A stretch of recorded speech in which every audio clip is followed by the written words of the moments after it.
بسم اللہ الرحمن الرحیم۔ السلام علیکم ورحمۃ اللہ وبرکاتہ۔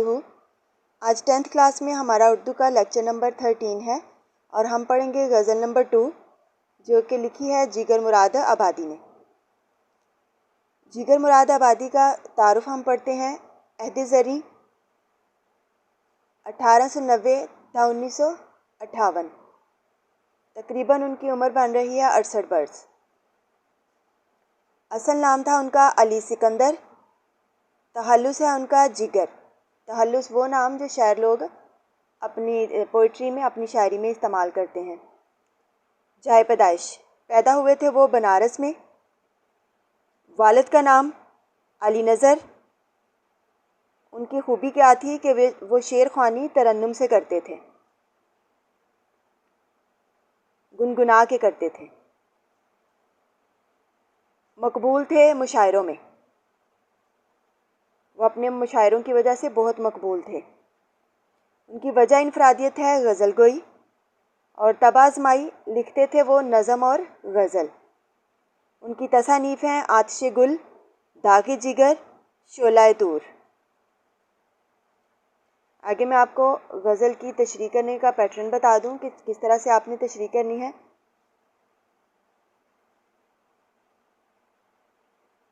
سب سے پہلے لکھیں گے اشعار کی تشریح۔ شعر لکھیں گے آپ مارکر کے ساتھ، اور شعر کے دونوں مصروں کی لینتھ جو ہے وہ سیم ہو، اس سے شعر کی خوبصورتی برقرار رہتی ہے۔ یا پھر شعر کا ایک مصرع اس سائڈ پہ لکھ سکتے ہیں اور دوسرا مصرع اس سائڈ پہ، اس سے لینتھ میں فرق بھی ہوگا تو کوئی فرق نہیں پڑے گا۔ حوالہ شعر، شاعر کا نام جگر مراد آبادی، صنف ادب غزل۔ غزل کا کوئی نام نہیں ہوتا، اس لیے صنف ادب غزل۔ مفہوم آپ لکھیں گے شعر کا 1.5 سے 2 لائن کا۔ تشریح کرتے وقت سب سے پہلے آپ نے شاعر کے بارے میں ہی تعارفی سنٹینس ضرور لکھنا ہے۔ جیسے ہے جگر مراد آبادی کے بارے میں لکھا میں نے، جگر مراد آبادی آسمان سخن کا ایک روشن اور تابندہ ستارہ، جس کی علمی روشنی سے ایک زمانہ منور ہے۔ تشریح طلب شعر کے پہلے مصرعے میں کہتے ہیں، پھر آپ پہلا مصرع بیان کریں گے۔ جب پہلا مصرع بیان کر لیں گے تو آپ نے پھر اس کے لیے حوالے کا شعر لکھنا ہے یا کوئی قول ضرور رائٹ کرنا ہے، اور وہ جو شعر اور قول لکھیں وہ آپ مارکر کے ساتھ ہائی لائٹ کر کے لکھیں۔ پھر اسی طرح سے آپ نے دوسرا مصرع بیان کرنا ہے کہ تشریح طلب شعر کے دوسرے مصرعے میں شاعر بیان کرتے ہیں۔ پھر اس کے لیے بھی آپ اسی طرح سے کوئی حوالہ دیں گے، چاہے کسی قول کا چاہے شاعر کا، اور وہ جو حوالہ دیں گے وہ آپ مارکر سے رائٹ کریں گے۔ اب ہم کرتے ہیں غزل کی تشریح۔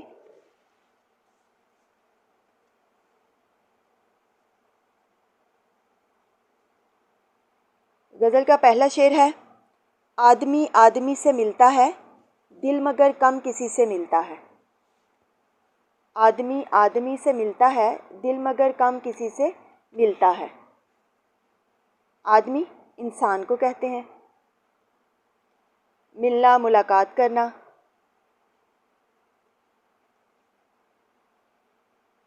حوالہ شعر، شاعر کا نام جگر مراد آبادی،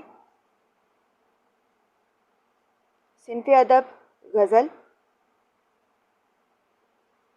مفہوم، انسان اس دنیا میں لحاظ رکھتے ہوئے ظاہری طور پر ایک دوسرے سے ملتے ہیں، لیکن دلوں میں فاصلے اور دوریاں بہت پائی جاتی ہیں۔ تشریح، آسمان سخن کا ایک روشن اور تابندہ ستارہ، جس کی علمی روشنی سے ایک زمانہ منور ہے۔ جگر مراد آبادی تشریح طلب شعر کے پہلے مصرعے میں کہتے ہیں کہ اس دنیا کی چہل پہل کو دیکھ کر اور انسانوں کو ایک دوسرے سے ملتے جلتے دیکھ کر دل کو راحت محسوس ہوتی ہے، لیکن جب یہ حقیقت سامنے آتی ہے تو بہت دکھ اور افسوس ہوتا ہے کہ لوگ صرف دنیاوی ضروریات کے تحت ایک دوسرے سے ملتے ہیں، جبکہ ان کے دلوں میں دوریاں پائی جاتی ہیں۔ وہ ایک دوسرے سے گلے ملتے بھی نظر آتے ہیں، لیکن ان کے دلوں میں کفر اور نفرتیں آباد ہوتی ہیں۔ بقول شاعر، الہی آبرو رکھنا بڑا نازک زمانہ ہے، الہی آبرو رکھنا بڑا نازک زمانہ ہے، دلوں میں کفر رکھتے ہیں بظاہر دوستانہ ہے۔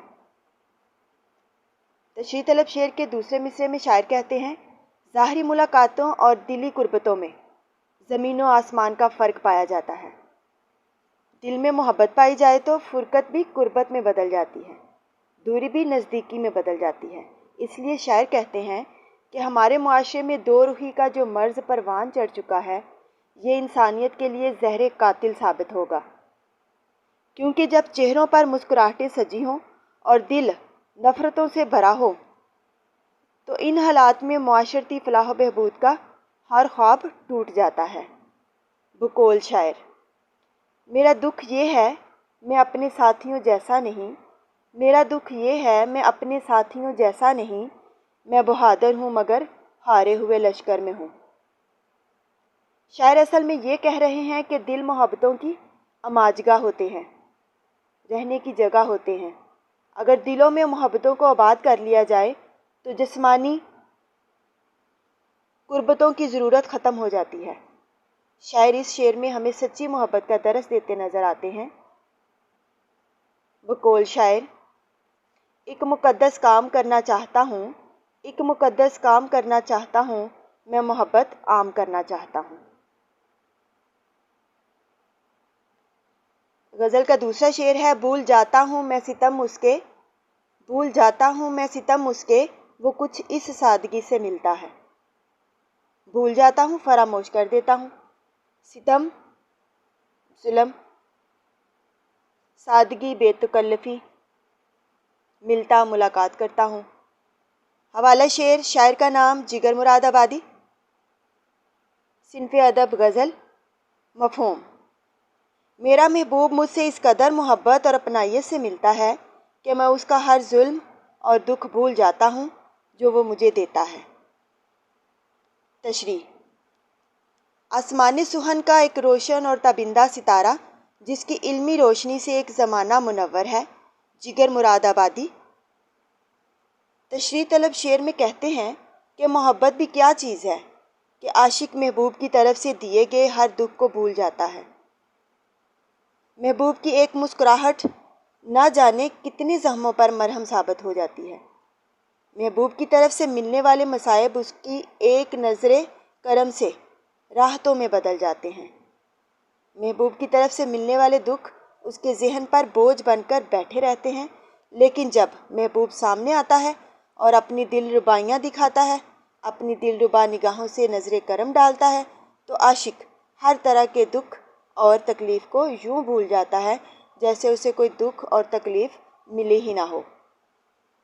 بقول شاعر، گلے سے ملتے ہی جتنے گلے تھے بھول گئے، گلے سے ملتے ہی جتنے دکھ تھے بھول گئے، وگرنہ یاد تھی ہم کو شکایتیں کیا کیا۔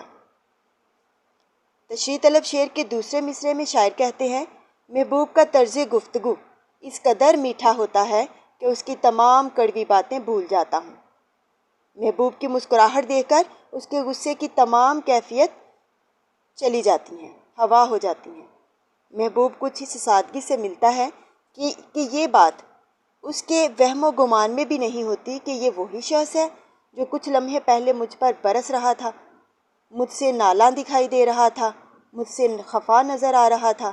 اس لیے محبوب کی سادگی دیکھ کر شاید کو یاد آ رہا ہے کہ اس سادگی پہ کون نہ مر جائے اے خدا، اس سادگی پہ کون نہ مر جائے اے خدا، لڑتے ہیں اور ہاتھ میں تلوار بھی نہیں۔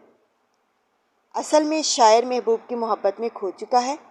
محبوب کی ادائے بے نیازی بھی اسے بھلی معلوم ہوتی ہے اور محبوب کے ظلم و ستم میں بھی اسے پیار نظر آتا ہے، گویا وہ محبوب کی ہر ایک ادا پر قربان ہوتا دکھائی دیتا ہے، محبوب کے لیے دل و جان نچھاور کرتا دکھائی دیتا ہے۔ بقول شاعر، یہ تبسم، یہ تکلم، یہ تغافل، یہ ادا، یہ تبسم، یہ تکلم، یہ تغافل، یہ ادا، یہی انداز تو دیوانہ بنا دیتے ہیں۔